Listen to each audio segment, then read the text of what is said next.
Daniel 24,8. Il n'est généralement pas d'usage d'abréger les récits de vie humains, quelle que soit la répugnance ou l'ennui que leur contenu nous inspire. Ce sont justement cette répugnance, cet ennui qu'il convient de développer en nous afin de nous démarquer de l'espèce. C'est à cette condition, nous avertit la Sœur suprême, que sera rendu possible l'avènement des futurs. Si je déroge ici à cette règle, conformément à une tradition ininterrompue depuis Daniel 17, c'est que les 90 pages suivantes du manuscrit de Daniel 1 ont été rendues complètement caduques par l'évolution scientifique. À l'époque où vivait Daniel 1, on attribuait souvent à l'impuissance masculine des causes psychologiques. Nous savons aujourd'hui qu'il s'agissait essentiellement d'un phénomène hormonal où les causes psychologiques n'intervenaient que pour une part minime et toujours réversible. Méditation tourmentée sur le déclin de la virilité, entrecoupée de la description à la fois pornographique et déprimante de tentatives ratées avec différentes prostituées andalouses, ces 90 pages contiennent cependant pour nous un enseignement parfaitement résumé par Daniel 17 dans les lignes suivantes que j'extrais de son commentaire. Le vieillissement de la femelle humaine était en somme la dégradation d'un si grand nombre de caractéristiques, tant esthétiques que fonctionnelles, qu'il eut bien difficile de déterminer laquelle était la plus douloureuse et qu'il est presque impossible, dans la plupart des cas, de donner une cause univoque au choix terminal. La situation est, semble-t-il, très différente en ce qui concerne le mâle humain. Soumis à des dégradations esthétiques et fonctionnelles autant, voire plus nombreuses que celles qui atteignaient la femelle, il parvenait cependant à les surmonter tant qu'étaient maintenues les capacités érectiles de la verge. Lorsque celle-ci disparaissait de manière irrémédiable, le suicide intervenait en général dans les 2 semaines. C'est sans doute cette différence qui explique une curieuse observation statistique déjà faite par Daniel 3. Alors que, dans les dernières générations de l'espèce humaine, l'âge moyen du départ était de 54,1 ans chez les femmes, il s'élevait à 63,2 ans chez les hommes. Daniel 1,9. Ce que tu nommes rêve est réel pour le guerrier. André Berkoff. Je revendis la Bentley qui me rappelait trop Isabelle et dont l'ostentation commençait à me gêner pour acheter une Mercedes 600 SL, voiture en réalité aussi chère mais plus discrète. Tous les Espagnols riches roulaient en Mercedes. Ils n'étaient pas snobs les Espagnols, ils flambaient normalement. Et puis un cabriolet, c'est mieux pour les gonzesses, localement dénommées chicas, ce qui me plaisait bien. Les annonces de la Voz de Almería étaient explicites. Piel dorada, culito melocotón, guapísima, boca super sensual, labios expertos, muy simpática, complaciente. Une bien belle langue, très expressive, naturellement adaptée à la poésie. À peu près tout peut y rimer. Il y avait les baraputes aussi, pour ceux qui avaient du mal à visualiser les descriptions. Physiquement, les filles étaient bien.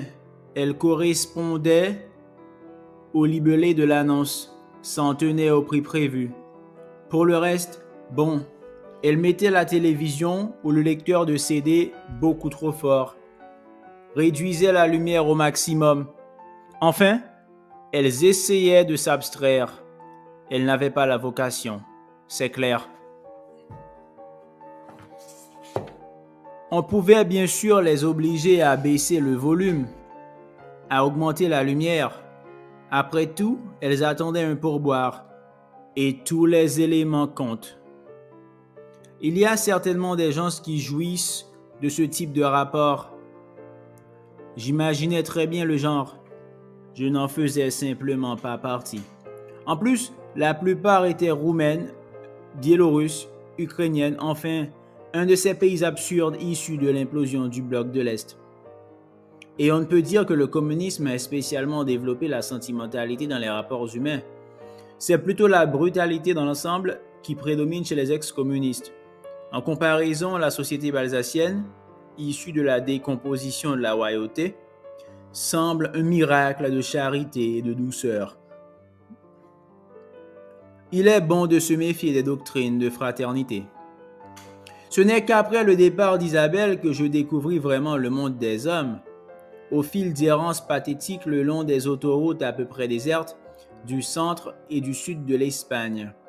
Hormis au moment des week-ends et des départs en vacances, où l'on rencontre des familles et des couples, les autoroutes sont un univers à peu près exclusivement masculin, peuplé de représentants et de camionneurs. Un monde violent et triste où les seules publications disponibles sont des revues porno et des magazines de tuning automobile, où le tourniquet de plastique présentant un choix de DVD sous le titre « Tu mejores películas » ne permet en général que de compléter sa collection de dirty débutantes.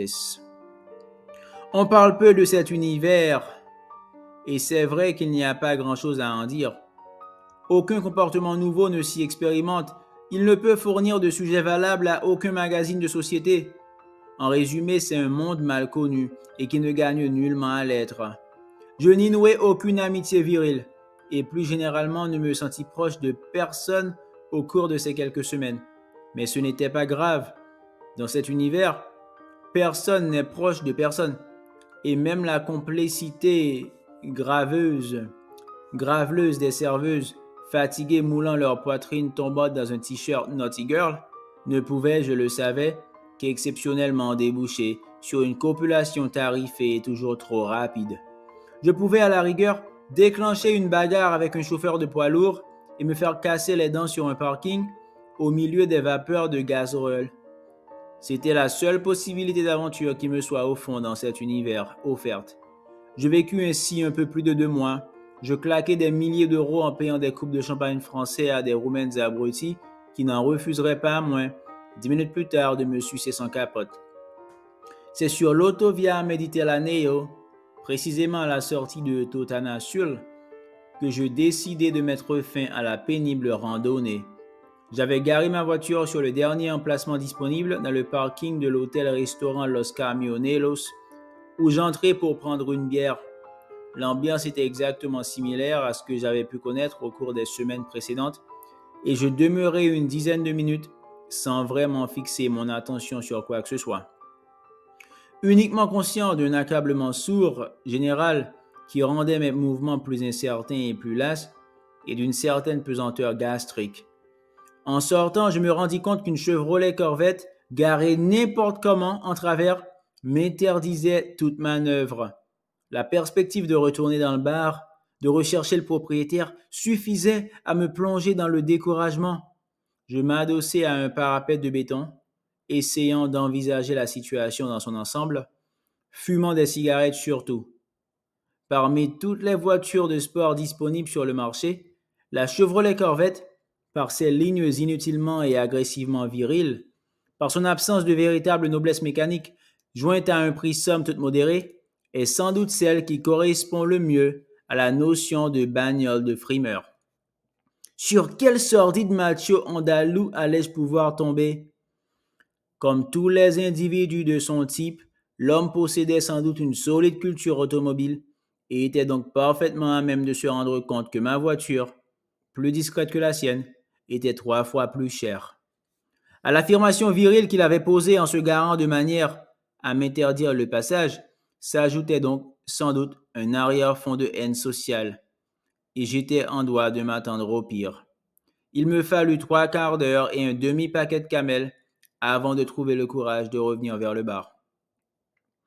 Je repérai immédiatement l'individu tassé à l'extrémité du comptoir devant une soucoupe de cacahuètes et qui laissait tiédir sa bière en jetant de temps en temps un regard désespéré sur l'écran de télévision géant où des filles en mini-short faisaient onduler leur bassin au son d'un groove plutôt lent. On avait visiblement affaire à une soirée mousse. Les fesses des filles apparaissaient de plus en plus nettement moulées par les mini-shorts et le désespoir de l'homme augmentait. Il était petit, ventru, chauve, sans doute plus ou moins quinquagénaire, en costume cravate, et je me sentis submergé par une vague de compassion attristée. Ce n'était certainement pas sa Chevrolet Corvette qui allait lui permettre de lever des gonzesses. Elle le ferait passer tout au plus pour un gros ringard. Et j'en venais à admirer le courage quotidien qui lui permettait malgré tout de rouler un Chevrolet Corvette. Comment une fille suffisamment jeune et sexy aurait-elle pu faire autre chose que pouffer en voyant ce petit bonhomme sortir de sa Chevrolet Corvette? Il fallait en finir malgré tout, et je l'entrepris avec toute la souriante mansuétude dont je me sentais capable. Comme je le craignais, il se montra d'abord belliqueux, essaya de prendre à témoin la serveuse, qui ne leva même pas les yeux de l'évier où elle lavait ses verres. Puis il me jeta un second regard, et ce qu'il vit dut l'apaiser. Je me sentais moi-même si vieux, si las, si malheureux et si médiocre.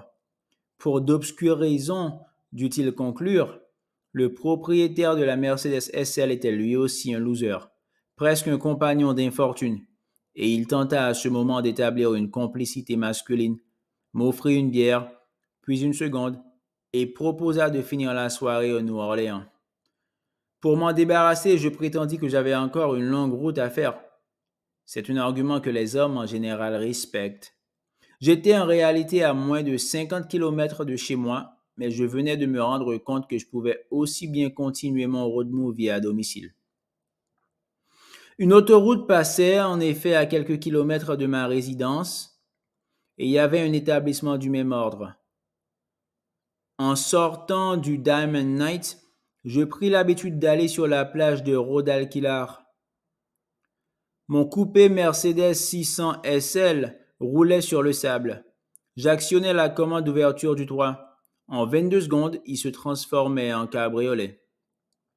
C'était une plage splendide, presque toujours déserte, d'une platitude géométrique au sable immaculé, environnée de falaises aux parois verticales d'un noir éclatant. Un homme doté d'un réel tempérament artistique aurait sans doute pu mettre à profit cette solitude, cette beauté. Pour ma part, je me sentais face à l'infini comme une puce sur une toile cirée. Toute cette beauté, ce sublime géologique, je n'en avais en fin de compte rien à foutre. Je les trouvais même vaguement menaçants. Le monde n'est pas un panorama, note sèchement Schopenhauer. J'avais probablement accordé trop d'importance à la sexualité. C'était indiscutable. Mais le seul endroit au monde où je m'étais senti bien, c'était blotti dans les bras d'une femme, blotti au fond de son vagin. Et à mon âge, je ne voyais aucune raison que ça change. L'existence de la chatte était déjà en soi une bénédiction, me disais-je. Le simple fait que je puisse y être et m'y sentir bien constituait déjà une raison suffisante pour prolonger ce pénible périple. D'autres n'avaient pas eu cette chance. La vérité, c'est que rien ne pouvait me convenir sur cette terre. Note Clates dans son journal immédiatement avant de suicider sur les bords du Wannsee. Je pensais souvent à Clates ces temps-ci. Quelques-uns de ses vers avaient été gravés sur sa tombe. Nun o unster blicket bis du ganz mein. J'y étais allé en février, j'avais fait le pèlerinage. Il y avait 20 centimètres de neige, des branches se tordaient sous le ciel gris, nus et noirs. L'atmosphère était comme remplie de reptations. Chaque jour, un bouquet de fleurs fraîches était déposé sur sa tombe. Je n'ai jamais rencontré la personne qui accomplissait cette démarche. Goethe avait croisé Schopenhauer, il avait croisé Clates, sans vraiment les comprendre. Des Prussiens pessimistes, voilà ce qu'il en avait pensé dans les deux cas. Les poèmes italiens de Goethe m'ont toujours fait gerber. Fallait-il être né sous un ciel uniformément gris pour comprendre? Je ne le pensais pas. Le ciel était d'un bleu éclatant, et nulle végétation ne rampait sur les falaises de Carbonelas. Cela n'y changeait pas grand-chose. Non, décidément, je ne m'exagérais pas l'importance de la femme. Et puis, l'accouplement, l'évidence géométrique. J'avais raconté à Harry qu'Isabelle était en voyage. Ça faisait déjà 6 mois, mais il n'avait pas l'air de s'en étonner, et il semblait même avoir oublié son existence. Au fond, je crois qu'il s'intéressait assez peu aux êtres humains. J'assistais à un nouveau débat avec Robert le Belge, à peu près dans les mêmes conditions que le premier. Puis à un troisième, mais cette fois les Belges étaient flanqués de leur fils, Patrick, qui était venu passer une semaine de vacances, et de sa compagne, Fadia, une négresse super bien roulée. Patrick pouvait avoir 45 ans et travailler dans une banque au Luxembourg. Au Luxembourg. Il me fit tout de suite bonne impression, en tout cas, il avait l'air moins bête que ses parents. J'appris par la suite qu'il avait des responsabilités importantes, que beaucoup d'argent transitait par lui. Quant à Fadia, elle ne pouvait pas avoir plus de 25 ans, et il était difficile de dépasser à son propos le plan du strict jugement érotique. Ça n'avait d'ailleurs pas l'air de la préoccuper outre mesure. Un bandeau blanc recouvrait partiellement ses seins. Elle portait une mini-jupe moulante, et c'était à peu près tout. J'avais toujours été plutôt favorable à ce genre de choses. Cela dit, je ne bandais pas. Le couple était élohimite, c'est-à-dire qu'ils appartenaient à une secte qui vénérait les Élohim, créatures extraterrestres responsables de la création de l'humanité, et qu'ils attendaient leur retour. Je n'avais jamais entendu parler de ces conneries, aussi écoutai-je au cours du dîner, avec un peu d'attention. En somme, selon eux, tout reposait sur une erreur de transcription dans la Genèse. Le créateur Elohim ne devait pas être pris au singulier mais au pluriel. Nos créateurs n'avaient rien de divin ni de surnaturel. Ils étaient simplement des êtres matériels, plus avancés que nous dans leur évolution, qui avaient su maîtriser les voyages spatiaux et la création de la vie. Ils avaient également vaincu le vieillissement et la mort, et ne demandaient qu'à partager leurs secrets avec les plus méritants d'entre nous. Ah ah, me dis-je, la voilà, la carotte. Pour que les Elohim reviennent et nous révèlent comment échapper à la mort, nous, c'est-à-dire l'humanité, devions auparavant leur construire une ambassade. Pas un palais de cristal aux murs d'hyacinthe et de béryl. Non, non, quelque chose de simple, moderne et sympa, avec le confort tout de même. Le prophète croyait savoir qu'ils appréciaient les jacuzzis, car il y avait un prophète qui venait de Clermont-Ferrand. Pour la construction de l'ambassade, il avait d'abord songé assez classiquement à Jérusalem, mais il y avait des problèmes, des querelles de voisinage. Enfin, ça tombait mal en ce moment. Une conversation à bâton rompu avec un rabbin de la commission des Messies, un organisme israélien spécialisé qui suivait les cas de ce genre, l'avait lancé sur une nouvelle piste. Les Juifs, de toute évidence, étaient mal situés. Lors de l'établissement d'Israël, on avait bien sûr songé à la Palestine, mais aussi à d'autres endroits comme le Texas ou l'Ouganda. Un peu dangereux, même moins. En résumé, conclut avec bonhomie le rabbin, il ne fallait pas se focaliser à l'excès sur les aspects géographiques. Dieu est partout, s'exclama-t-il. Sa présence emplit l'univers. Je veux dire, s'excusa-t-il, pour vous les Elohim. En fait, pour le prophète, non, les Elohim étaient situés sur la planète des Elohim. De temps en temps, il voyageait, c'est tout. Mais il s'abstient d'entrer dans une nouvelle controverse géographique, car la conversation l'avait édifié. Si les Elohim s'étaient déplacés jusqu'à Clermont-Ferrand, se dit-il, il devait y avoir à cela une raison, probablement liée au caractère géologique de l'endroit. Dans les zones volcaniques, ça pulse bien, tout le monde sait ça. Voilà pourquoi, me dit Patrick, le prophète avait fait porter son choix, après une brève enquête, sur l'île de Lanzarote, dans l'archipel des Canaries. Le terrain était déjà acheté, la construction ne demandait qu'à démarrer. Est-ce qu'il était par hasard en train de me suggérer que c'était le moment d'investir? Non, non, me rassura-t-il, de ce point de vue-là, on est clair. Les cotisations sont minimes. N'importe qui peut venir vérifier les comptes quand il veut. Si tu savais ce que je fais parfois au Luxembourg pour d'autres clients, nous nous étions tutoyés très vite. Non, vraiment, s'il y a un point sur lequel on ne peut pas nous attaquer, c'est bien celui-là. En terminant mon verre de Kirsch, je dis que Patrick avait opté pour une synthèse originale entre les convictions matérialistes de son papa et les lubies astrales de sa maman. Il y eut ensuite la traditionnelle séance harpe étoile. Waouh, grave! S'exclama Fadia en apercevant les anneaux de Saturne avant de se rallonger sur son transat. Décidément, décidément, le ciel de la région était très pur. Me retournant pour attraper la bouteille de Kirsch, je vis qu'elle avait les cuisses écartées et il me sembla dans l'obscurité qu'elle avait fourré une main sous sa jupe. Un peu plus tard, je l'entendis halter. Donc, en observant les étoiles, Harry songeait au Christ Oméga. Robert le Belge à je ne sais quoi, peut-être à l'hélium en fusion ou à ses problèmes intestinaux. Fadia, elle, se branlait. à chacun selon son charisme.